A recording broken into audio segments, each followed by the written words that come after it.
like to turn to 2 Corinthians 5. You can follow along.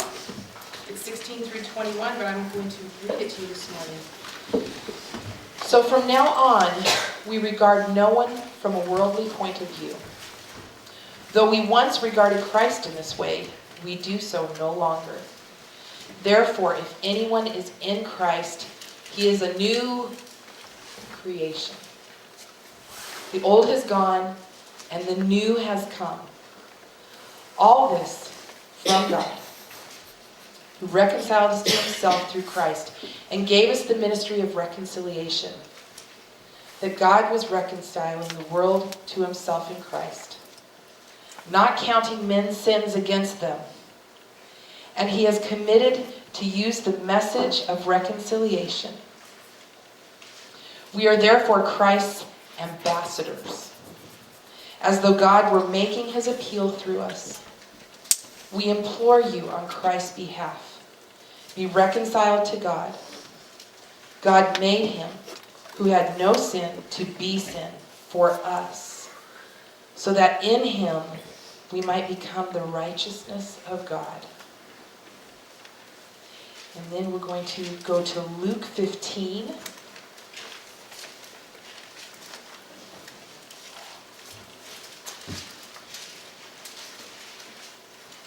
Okay, you ready? This is a long one. Now hang with me. This is good. I love God's word. Now the tax collectors and sinners were all gathering around to hear him. But the Pharisees and the teachers of law muttered, "This man welcomes sinners and eats with them."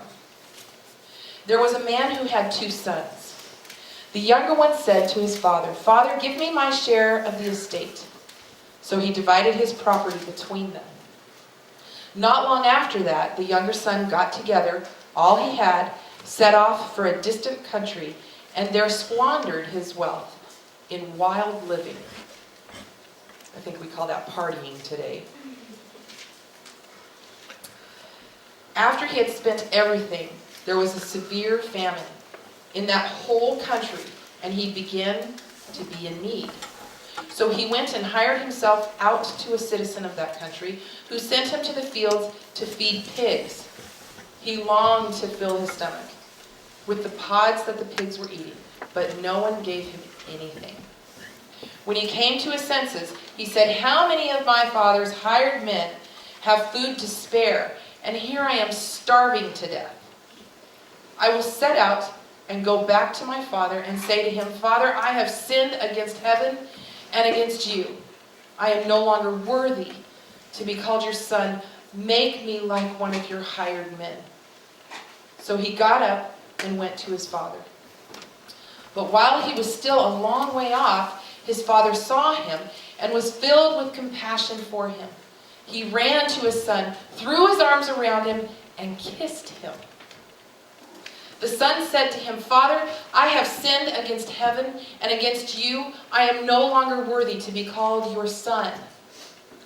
But the father said to his servants, 'Quick, bring the best robe and put it on him.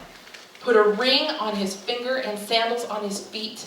Bring the fatted calf and kill it. Let's have a feast and celebrate. For this son of mine was dead and is alive again. He was lost and he is found.' So they began to celebrate. Meanwhile, the older son was in the field. And when he came near the house, he heard the music and dancing. So he called one of the servants and asked him what was going on.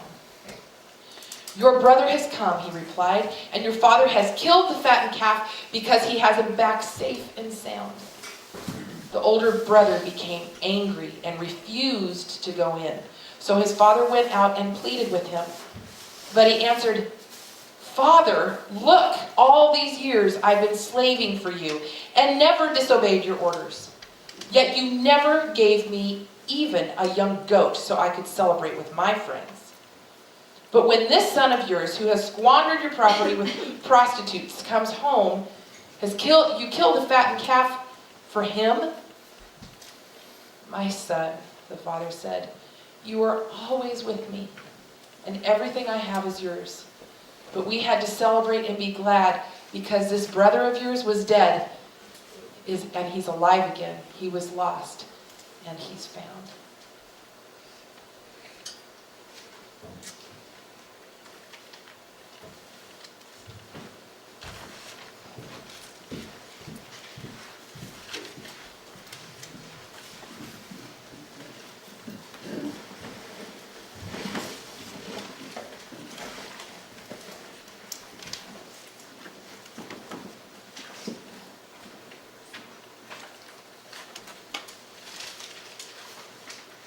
Our series on the parables of Jesus brings us to one of Jesus' most well-known and powerful stories. It's the story of the lost son, the prodigal son. And similar to the setting for last Sunday's parable about the persistent widow, Jesus prays for her steadfast quest for God's justice in her life and in the world. We join up with Jesus this morning once again on his way to Jerusalem, on his way to the cross. However, instead of a parable told to his most intimate friends, his disciples, we see in the beginning of, we see that instead that the audience is a mixed crowd, you might say. That in verse 25 of chapter 14, that Luke is informing us that large crowds were traveling with Jesus. So this time there's crowds going with Jesus as he goes to Jerusalem. They know that there's something about this young rabbi from Nazareth that is life-giving, life-transforming, and they just have to be near. So they crowded around as he went.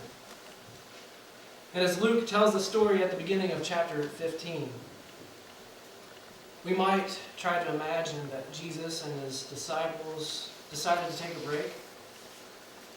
Perhaps as their tired and dusty feet brought them into the next village,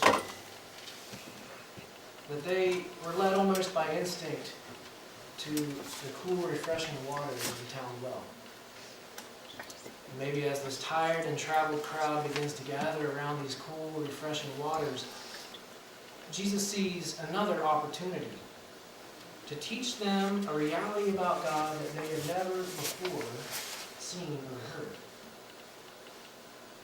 So now those who had been pushed to the fringes of the crowd, the tax collectors and the sinners, everybody stopped and they finally saw their opportunity.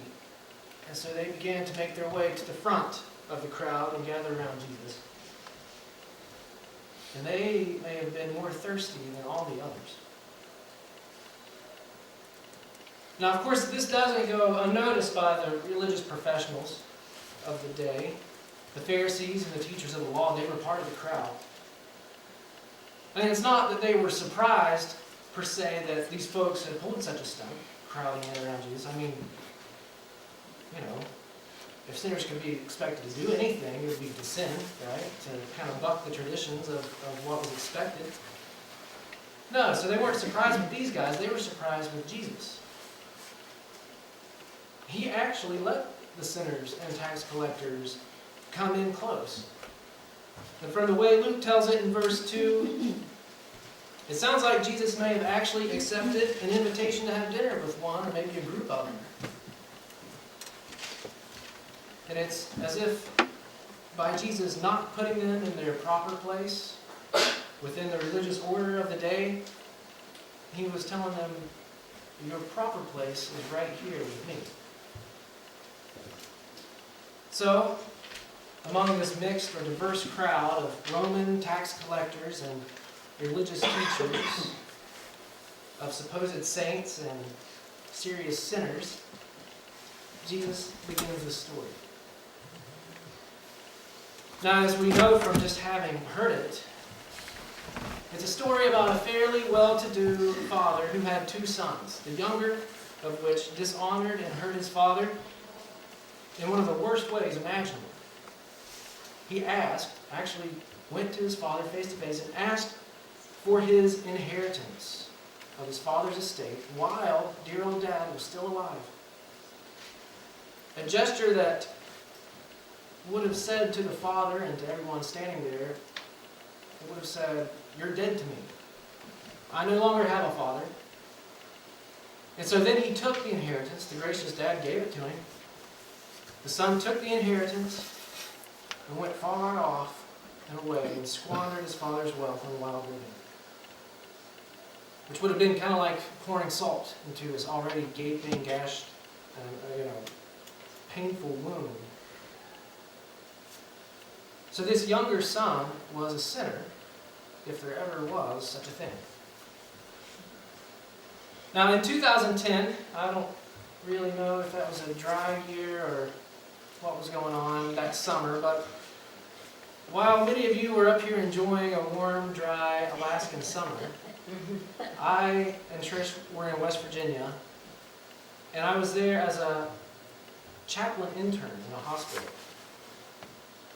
Now, while it may not have been the most ideal way to spend 10 weeks of my summer, I feel like God did some pretty cool and amazing things through the people and the situations I found myself in on a regular basis. Now, it was in this hospital, in a little tiny hospital room, that I met this guy named Hal, we'll call him. Now, I was getting ready to do my rounds for the day as a chaplain, and I went up to the 4th floor to where folks were recovering from heart and other surgeries, and I started out by asking the charge nurse on the floor on duty, is there anybody here today that could particularly use a visit from a chaplain? Well, she perked right up. Yes, there is. There's a guy that came in a few hours earlier from a car accident, and he's very upset. He's angry, and he's been threatening to commit suicide, and he's actually on suicide watch. They've got a nurse in there between he and the window, and she said, he may not want to see you at all, but you never know what prayer might do. So that was her suggestion. So of course I'm thinking, oh great, how is this going to work? Here I am, I'm just an intern. I'm going to end up making this guy more upset. Now isn't there somebody else who needs a visit today?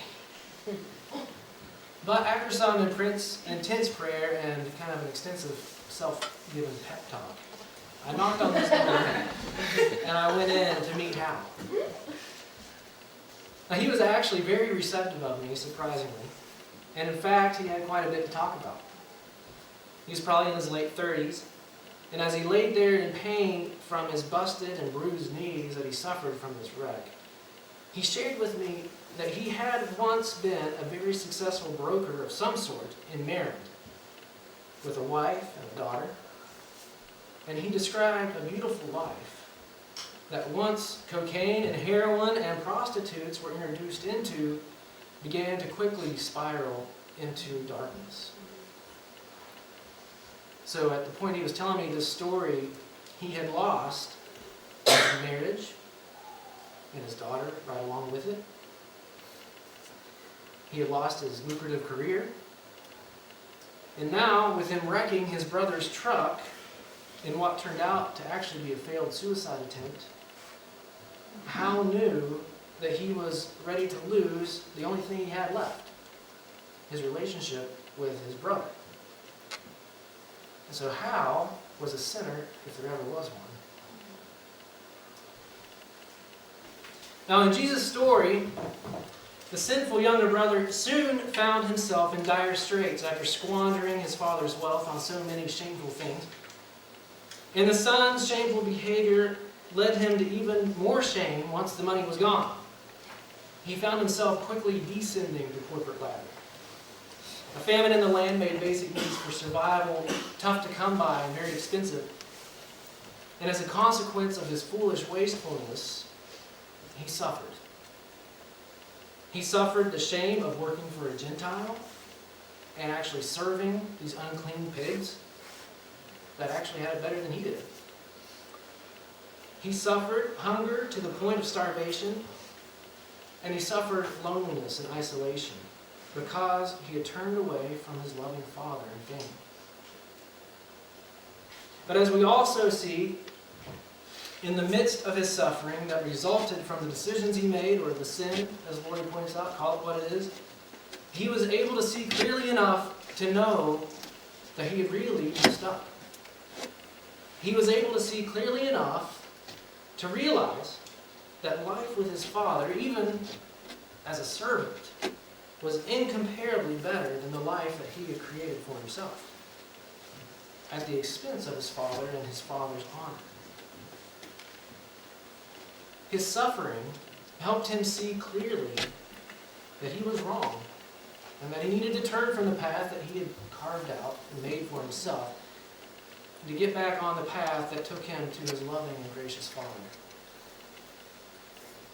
And as the lost son returned, his loving and gracious Father, who had apparently up to this point been diligently watching and waiting for this moment since the day the son left, saw him coming from a long way off, and he ran out to meet and embrace him. And although the son knew and admitted that he was wrong, that he had sinned greatly and was no longer worthy to even be considered his father's son, the father's loving forgiveness and devotion for this boy turned into a celebration. That's joy rang out across the fields of that country. And we better believe that the tax collectors and the sinners who were gathered around Jesus, listening to this parable, that for them, this news was as good and refreshing as a long drink of cold water after a long, hot, difficult, and dusty journey. Now, when Hal, in the hospital room, had finished describing to me this life that he had created for himself, he actually looked at me with tears in his eyes and said, he said, I was saved once when I was 16. He said, I used to go to church, and I used to get on my knees every night and pray. I used to get on my knees beside my bed and pray to God every night. He said, man, I wish I could still do that. He said, but I can't. He said, I don't feel God at all anymore. And Hal confessed to me in that little hospital room, right there in front of the nurse, that the drugs and the prostitutes were things that he should have never gotten into. And he told me and admitted that, even though he did those things, he claimed it, he said that he knew that it wasn't the real him. He said that that part of his life was not what God expected or wanted for him. It was kind of a false life, a false self. So then me, without really thinking about the full situation, I said, well, why don't we kneel beside the bed just like you did when you were younger and pray for God's love and forgiveness to become a reality once again in your life? And of course, it was only after this brilliant idea came into my mind that I remembered that Hal was just hours ago in a car wreck. And his knees took the worst of it. Now, I tried to take it back. I tried to convince him that maybe, we can still pray. Just, maybe we should just lay there. Let's forget the knees. But it was too late. Hal needed to be on his knees, beside his bed, once again with his father. And there was nothing that I or that nurse could do to stop him. So, without even a sound of pain, though his face betrayed just how much pain he was actually in, he kneeled beside his hospital bed with me there, right next to me.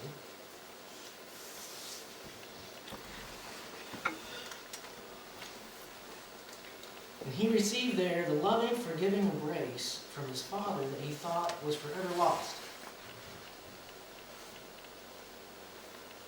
But that his heart and his soul desperately thirsted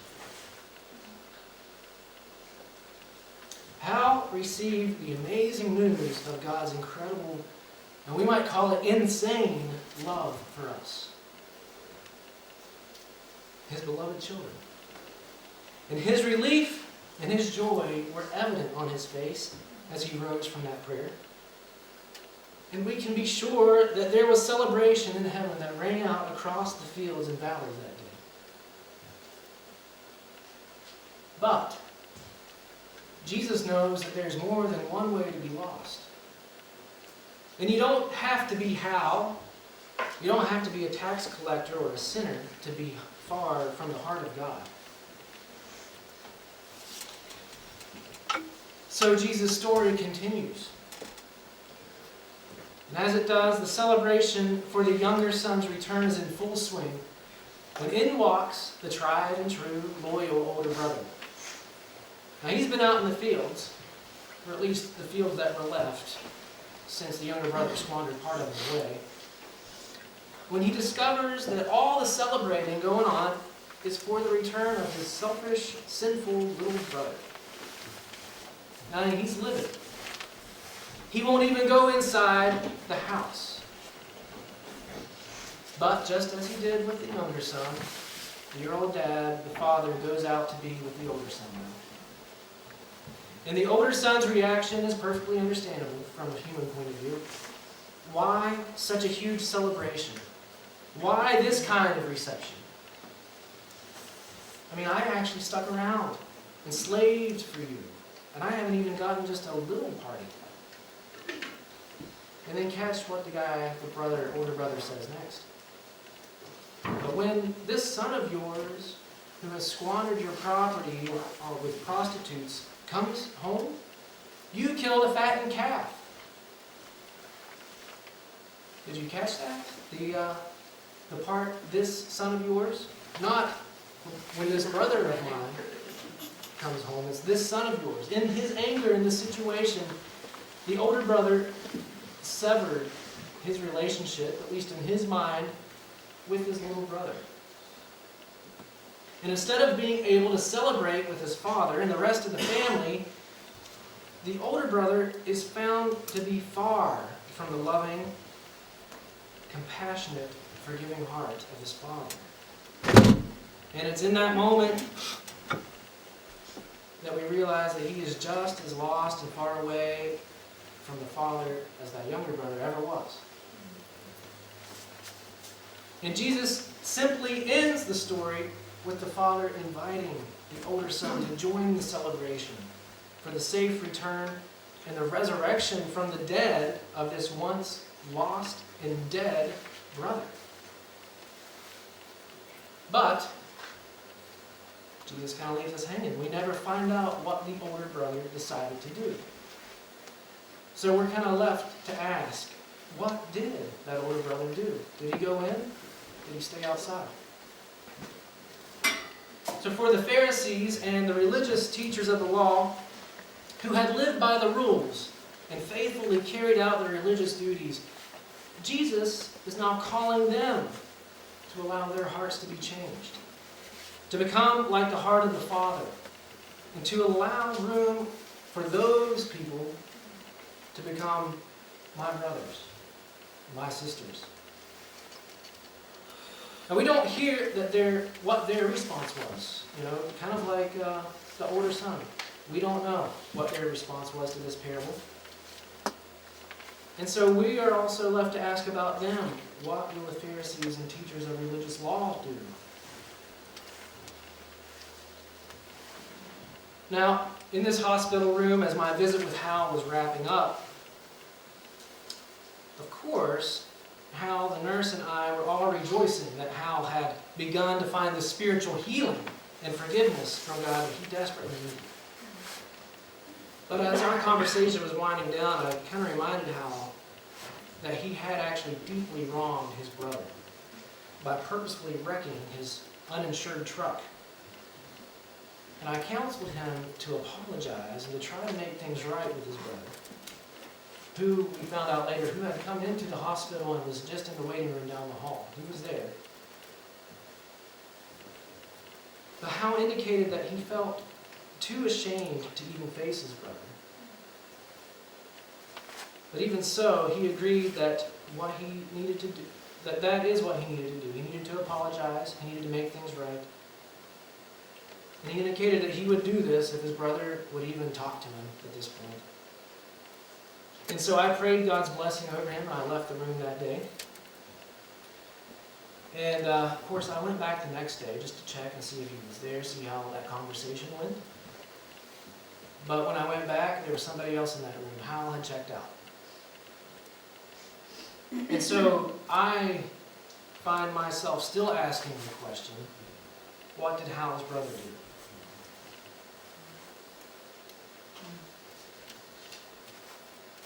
Now, Morning Star Baptist Church, I do realize that there may be some here this morning who are like the younger son, who have wandered far from home.